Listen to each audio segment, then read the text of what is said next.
Come on, Team Cowboys! Angry Cowboys fan, are you down to ride? Angry Cowboys fan, are you down to ride? Drop a like on the video, go ahead and subscribe. What's going on, Cowboy Nation and Angry Cowboy fans around the world? Y'all know who it is. It's your man, the Angry Cowboys fan, bringing you that raw and uncut commentary on our Dallas Cowboys. It is the second day of the Dallas Cowboy training camp in Oxnard, California. Players are getting ready to hit the ground running, Angry Cowboys fan family. Yesterday was a walkthrough. Today is where we get to start putting together the 2024 Dallas Cowboys roster. This is where you will see who beats who in the position battles and who will potentially hit the field as starters for the 2024 NFL season. Thing is, one of the biggest pieces to the Dallas Cowboys offense is not at training camp. Our all-pro, Pro Bowl wide receiver one, CeeDee Lamb. On yesterday's segment of Speak, the crew introduced yet another guest commentator in DeSean Jackson, super fast wide receiver who was drafted and played for the Philadelphia Eagles, of course, then went to the Washington Commanders, then the Tampa Bay Buccaneers, then back to the Philadelphia Eagles, over to the Las Vegas Raiders and Los Angeles Rams in the same year, and then finished his career with the Baltimore Ravens. A receiver who has spent 14 years in the league playing at a high level. I pray to goodness that LaShawn Shady McCoy and Joy Taylor don't taint this man's professionalism when it comes to giving an impartial analysis no matter who the team may be. In this particular segment, the crew of Speak debates CeeDee Lamb's absence from the first day of training camp. So what better way to do that than to have two wide receivers on the show to speak about this situation? So we're going to take a listen to the two clips that I got for you, and then you know what we're going to do, Cowboys Nation. We're going to come back and unpack this raw and uncut. So, Angry Cowboys fans, let's go ahead and listen to DeSean Jackson. This is the point I like to make right here, and this is a great point. I feel like valuable to the team. If we look at CeeDee, how valuable he is to the Cowboys compared to how valuable Justin Jefferson is to the Vikings, I would think it's fair to say he's maybe more valuable. I mean, you have Jordan Addison, he's a guy, but I wouldn't put him at, Justin Jefferson's size, right? So as far as CeeDee Lamb, I feel like the number set up alone, since he's been in the NFL, he ranks 5 among every stat, right? Statistically, I like to say CeeDee, he plays a little different, but he has the same style of play. It's just, I feel like Justin Jefferson makes it look more flashier. He's more highlights. He's a dog. He's making it gritty. He might not have the big plays, but he's making the big plays, if that makes sense. You know what I'm saying? So Nope. Hold up. When you say things that are so smart colloquially, I want you to make that make sense for the viewer. You say he makes the big plays, but I don't know if he makes the break down what you're saying. So I just think he can be a little more consistent. His hands is a little unsure. That doesn't take the credit. CeeDee. I feel like in the playoffs last year when they faced Green Bay, him and Dak Prescott didn't seem to be on the same page a few times. A couple drops in crucial moments. But as far as the player and the body of work is there, I just feel like the valuability of him being only one game he's missed. Yeah. 71 games he's that's crazy. He's durable. 70 games, right? So durable, right? And the physicality he's proven. And I just feel like he's very valuable. I mean, without him, we just talked about it. Who do you have? Yeah. Okay.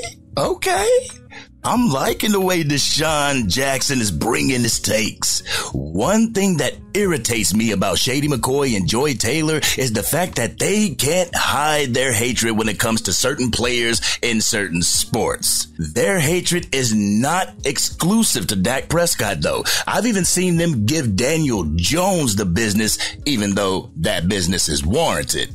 But DeSean Jackson brought the knowledge to the crew of Speak. He brought his stats as well as a really unbiased take, and we all know that DeSean Jackson is not fond of the Dallas Cowboys.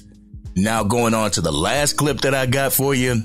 James Jones and the crew of Speak talk about Justin Jefferson and if CeeDee Lamb is a better wide receiver than Justin Jefferson. But LaShawn Shady McCoy brings up a pretty good point. Contradictory, but a pretty good point nonetheless. So let's hear what they have to say and then come back and unpack this raw and uncut. So, Cowboys Nation, let's go ahead and take a listen to the crew. And I think that's the main thing. Because you said talent and valuable. And he's both.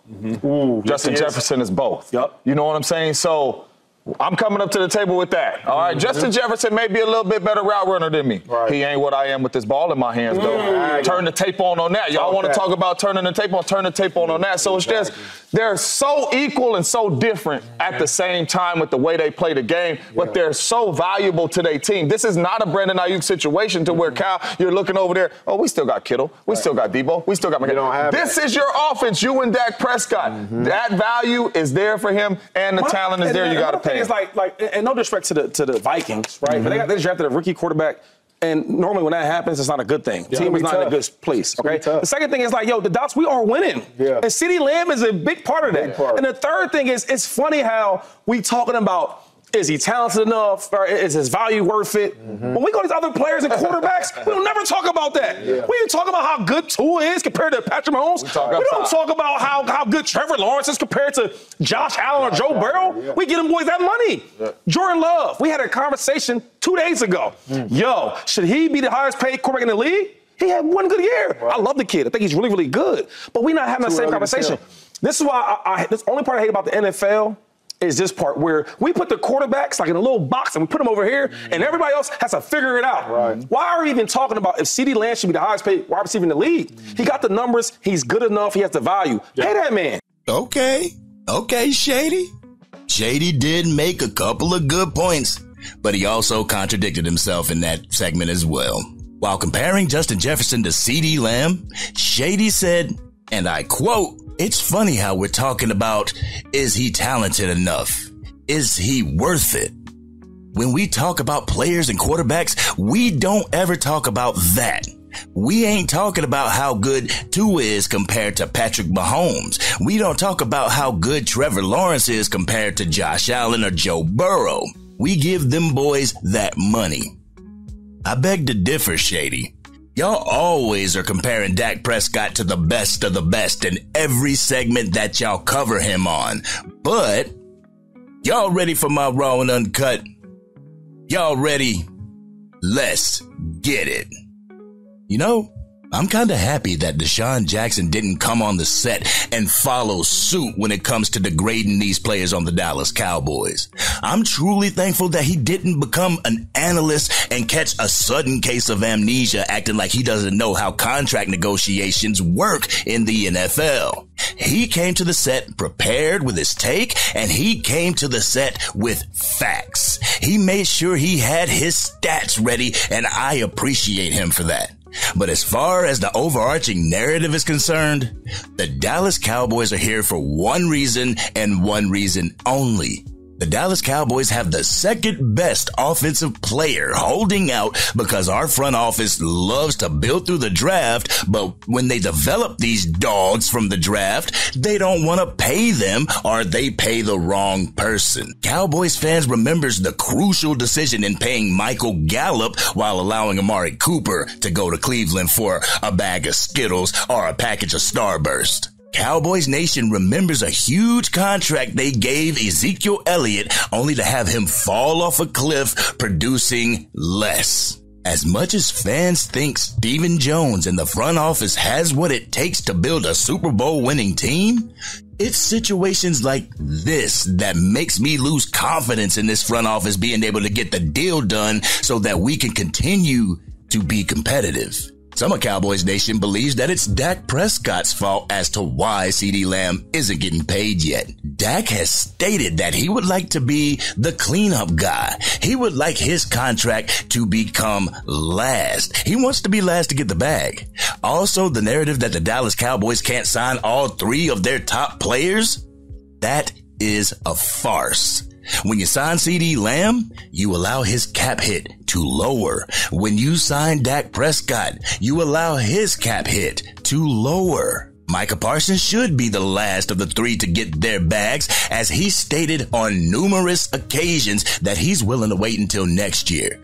Micah waiting until next year will almost guarantee that he will be the highest paid non-quarterback position in the league. As much as we complain about Micah Parsons, he's very smart when it comes to the business side of the NFL. But the lack of urgency when it comes to getting these top players signed has hurt the Dallas Cowboys. Even before Dak Prescott, the lack of urgency is the one reason why the Dallas Cowboys haven't made it further in the playoffs. Some fans believe that the Jones family has set this team up for success, and it's the players and the coaches that continue to blow our opportunities. I beg to differ, Angry Cowboys fan family, and the 2023 season, as well as this offseason, has shown us exactly why. The Dallas Cowboys went into the offseason with a huge need at running back.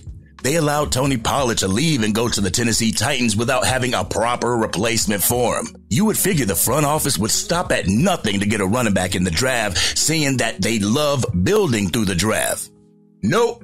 We re-signed Zeke Elliott to practically a vet minimum deal. With Tyron Smith leaving the team for the New York Jets, you would figure that the front office would want to put a veteran in that position to protect Dak Prescott's blind side.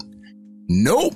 The compensatory pick was more important to the organization than replacing Tyron Smith with a player who can keep that production at that position high. But I honestly saw this coming, Cowboys Nation.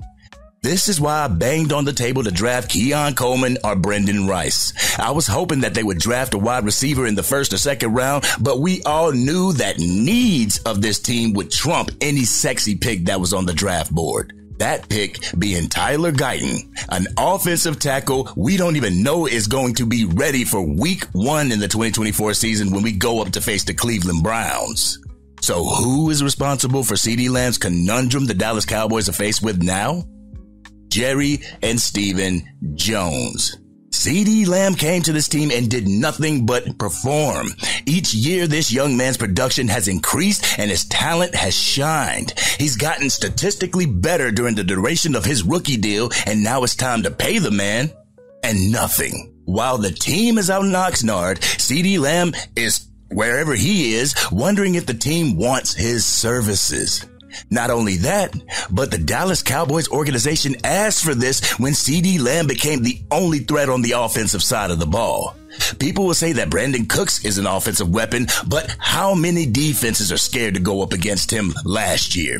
We forced this offense to have to go through CeeDee Lamb. We made CeeDee Lamb one of the most important pieces to this offense, and now it's time to pay him for his contribution. But it's the front office that wants to play games.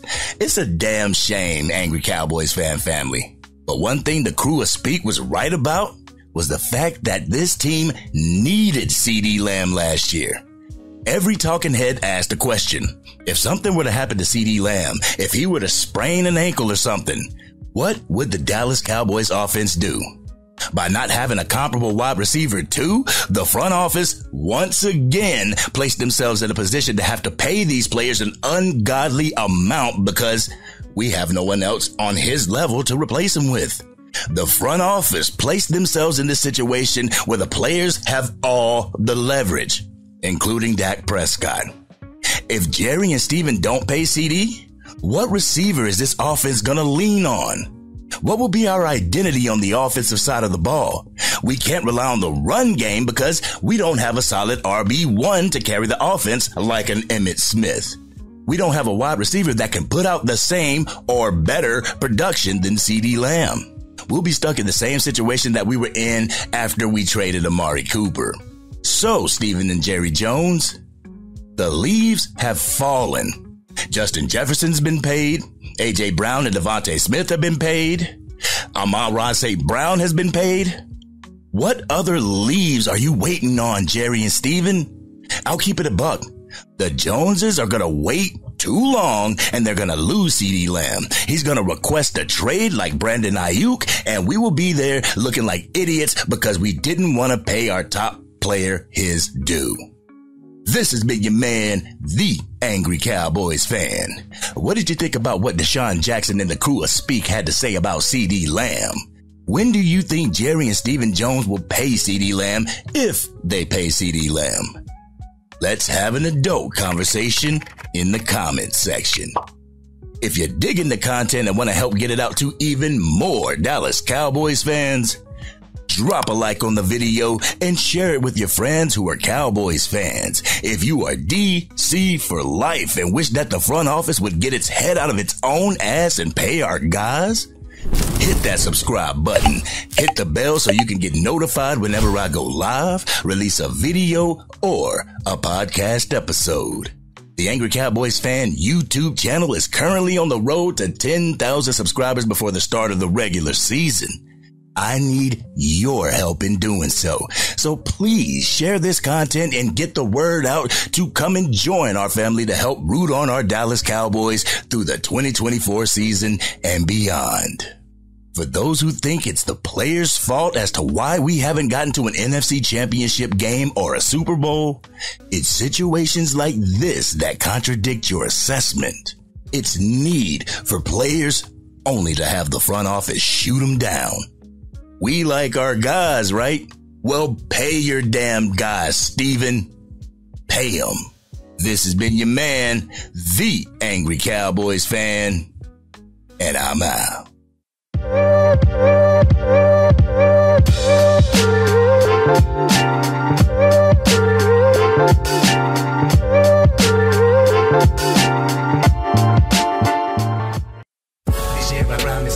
Dang, Angry Cowboys fan, you done made it through the entire video.